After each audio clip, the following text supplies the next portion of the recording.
bam! I got punched in the throat. My first time ever getting punched in the throat. I hear him screaming at me, "You got a problem, man! You got a problem!" So we're at the Bulls game. And I get up, probably go to the bathroom or something, but I get up, and I'm on my own, I'm by myself, and I see, like, a commotion. And I look closer, and it seems like an adult man screaming at an older woman, and another adult man screaming at him. And I realize it's like this guy, like, screaming at his mother in public, and she's screaming at him, and the brother's getting involved. The brother's getting in between. It seems like the brother is getting in between them. It seems like maybe she's screaming at him that he's drunk because he's acting very drunk. And I don't know. Actually, pause. The way I should have told the story, I should have started like this. I got up to go to the bathroom. I came back 45 minutes later, and my father said, "Where have you been?" I said, "I just walked around the entire stadium." "Why did you walk?" The old Chicago Stadium, the old barn on Madison Avenue. "Why did you walk around the entire stadium?" I said, "Well, because I was scared to walk back the direction that I came from." And I'll tell you, and then I told him the story. Then I got up, and I saw some guy screaming at what appeared to be his mother, and another guy screaming at him who appeared to be his brother, and he appeared to be intoxicated. So I don't know. I'm just a helpful guy. I'm trying to be nice. I don't know. I think I can be helpful. I don't know why I thought this. And I don't know how old I was, but, you know, it was in those years when we were going to the games. So maybe I was 10, maybe I was 15. I really can't remember how old I was, but I was a young kid. I go over and I say, "I think, can I help you?" I think it was an innocent, "Can I help you?" And bam, I got punched in the throat. It's my first time ever getting punched in the throat.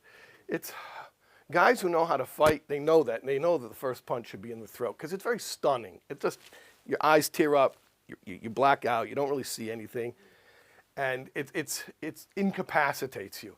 And as I'm sort of coming back to consciousness, I hear him screaming at me, "You got a problem, man, you got a problem."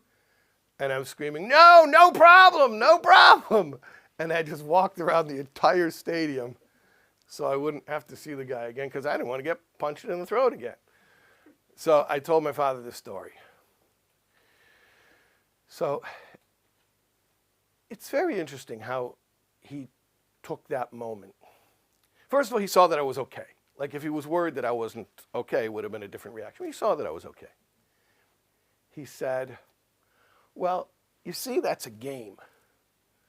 That's a game they're playing.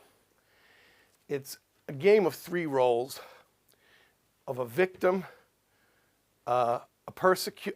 victim, persecutor, rescuer. Yeah, victim, persecutor, rescuer. It's a three-person game. It's like tag on the playground, but it's like three parts. Victim, persecutor, rescuer. And that's a game that they play. And he says, I'm sure these people play this game often. I'm sure they're very good at this game. I'm sure this is one that they spend a lot of time with this activity. Now, what you don't realize is when they're playing this game, oh, and by the way, later on, I looked it up. What's later on? Like a year ago.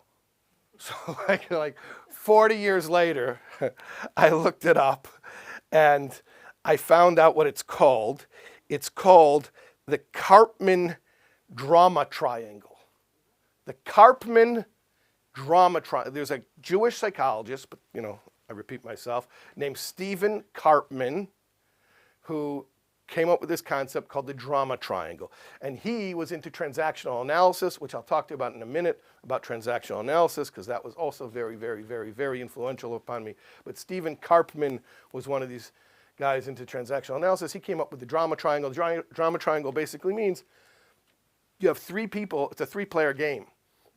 Why is it called a game? It's not fun. Because it's a distraction. Because basically it's an activity that's very intense, that people can kind of sort of get their energy out and feel like they're doing something, but no one has to express their genuine motives and no one has to actually pursue their genuine goals. So it's a way for people to feel engaged and busy and like they're, and I'll get to my commentary on this in a minute, but so he says when they're playing this game though, you have to understand that the roles are fluid. The roles are very fluid. You're not permanently assigned to these roles. Usually there's a default role that one person likes to fall into, but if there's any change, they will adapt and they'll change roles. So he said, you walked in and you sort of introduced a new factor to the game. And so immediately what happened is, basically you walked up to them and you said, can I play? And they said, sure, you're a victim. Bam. Oh, and now I remember, wow, coming back to me, that when the guy punched me, his mother screams, stop it! So now she's rescuer. She's rescuer. No, I wanted to be, I thought I was rescuer. Apparently I was victim. Okay? So at any rate, I learned so much from that one incident.